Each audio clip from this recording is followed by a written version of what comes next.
We had an incredible primary in New Hampshire yesterday. There are some big stories now on both sides moving forward in the election. Now, on the Republican side, Trump won in a landslide. I mean, he absolutely murked the competition to the point where he more than doubled the person who came in second in votes. Isn't that amazing? Like, that's unbelievable when you think about it. And the person who came in second was John Kasich. Now, I know what a lot of you are thinking right now. Who? Who the fuck is John Kasich? That's correct. Most people have no clue who he is. But as I said yesterday, before the primary, before we got the results of the primary, I predicted Bernie wins, and I predicted Trump wins, and I also said, look for Kasich to do better than you expect. And indeed, that was true. He came in second here. So he apparently had a very good ground game in New Hampshire. He did over 100 town halls there. He actually wasn't even polling too bad going into today. I think he was in like a tie for second coming into today. Let me go ahead and give you the rest of the results of the primary here on the Republican side, and then we'll get into the Democratic side as well. But we have Kasich in second. Cruz finished third, which is actually big news, and I'll explain why in just a second. Bush got fourth. Rubio fifth. Not good. Christie sixth. There are some murmurs about how he dropped out today after a long talk with Trump. Who knows, maybe a VP thing going on there or whatever, but he's likely out. You got Fiorina seventh, who hasn't dropped out yet, but TikTok, I don't know what you're waiting for, Carly. And Carson in eighth. He was briefly leading in the national polls for a little bit, and now he absolutely imploded. I would be astounded if he didn't drop out soon. He pretty much has to.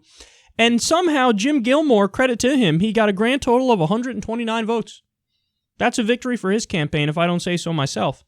So, the significance of this. Now, what this means is, yes, 100%, absolutely, without a doubt, not only is Trump viable, it's Trump's race to lose. I mean, from here on out, guys, this is not something you're going to hear a lot of pundits say, especially on TV, but from here on out, there's a strong possibility that this is the Donald Trump show, and he just runs roughshod over these clowns the rest of the time. Which is amazing to think about, but if tonight was any indication, that absolutely can happen. I mean, he destroyed him! He absolutely destroyed the competition, and he's leading in virtually every state coming up. So we're going to go to South Carolina and Nevada soon, and he's leading there by quite a bit, so this could be just absolute destruction moving forward for everybody else. Now, Kasich finishing in second. There's an underlying story there. So with Marco Rubio imploding in the last debate and being the glitchy Marco bot and him dropping out of favor with the Republican establishment and voters running away from him like the plague, now I'm on the verge of saying he's totally done. Because, he really did implode, guys. He was the establishment fallback for the longest time, but he's having what are the equivalent of the water bottle moment again. And he's just reminding people how awkward he is and how big of an empty suit he is and how he's just a corporate puppet. And he's a robot. So people are running away from him. Now the establishment is going nuts. I mean, what are they going to do? So the Marco bot failed. It malfunctioned.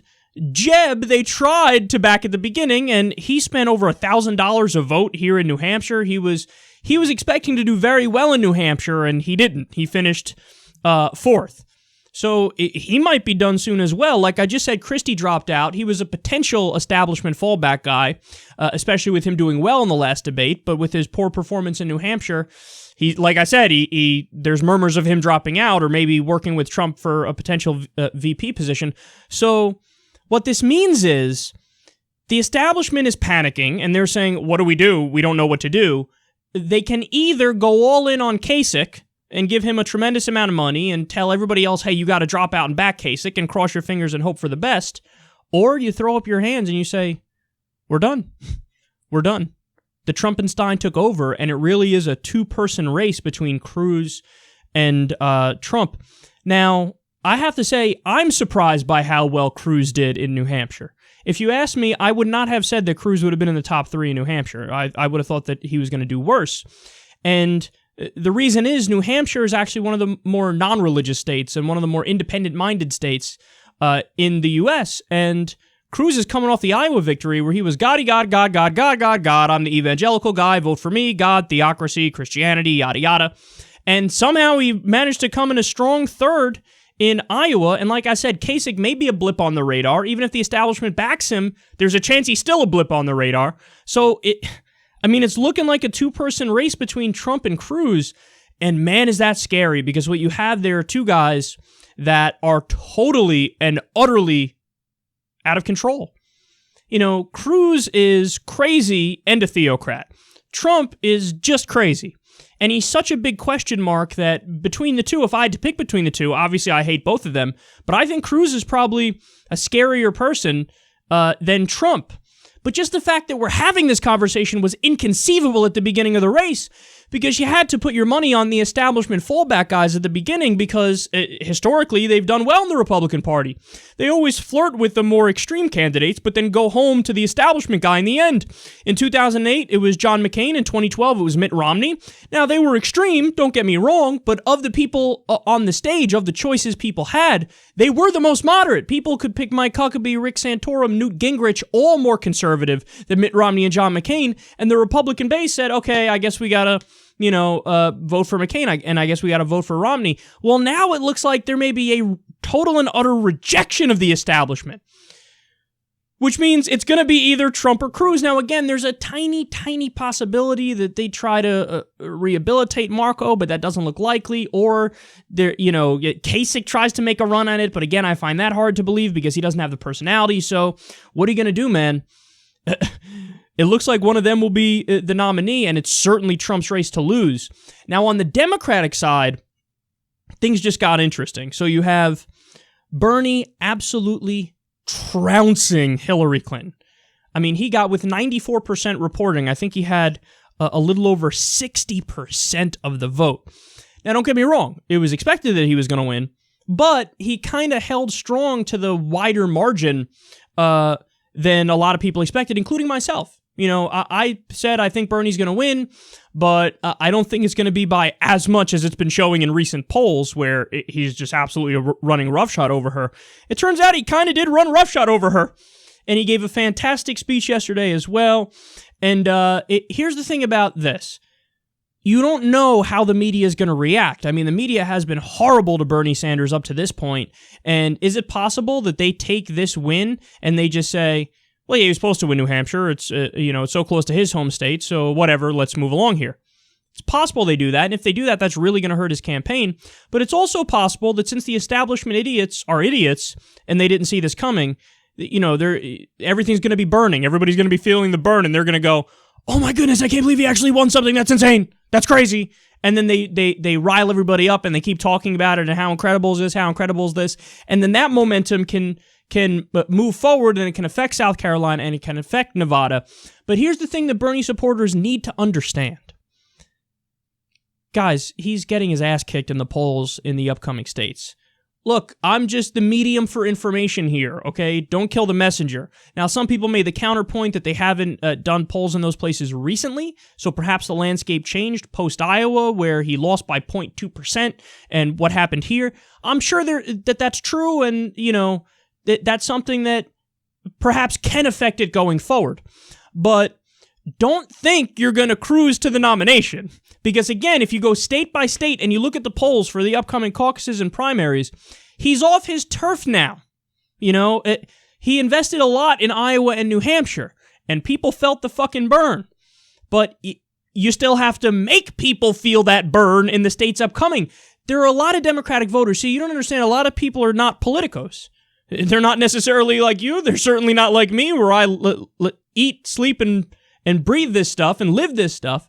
So, you could be just a run-of-the-mill Democratic voter who doesn't know anything really about Bernie Sanders, and when you're asked by a pollster, hey, who do you support? It's just a duh. It's like a fallback. Well, of course, Hillary. Sure, I'd vote for her. And that's the place that we're at right now. And that's why I say the media narrative is important moving forward here. And I don't think they're going to do any favors, and we can't rely on them to be accurate about Bernie and his message and his policy positions. So that means it's on you. That means it's on everybody who's a Bernie supporter to get out there and spread the word and feel the fucking burn. That's what it means. And again, can he start chipping away? And is it possible that he really makes a run at this thing? Absolutely.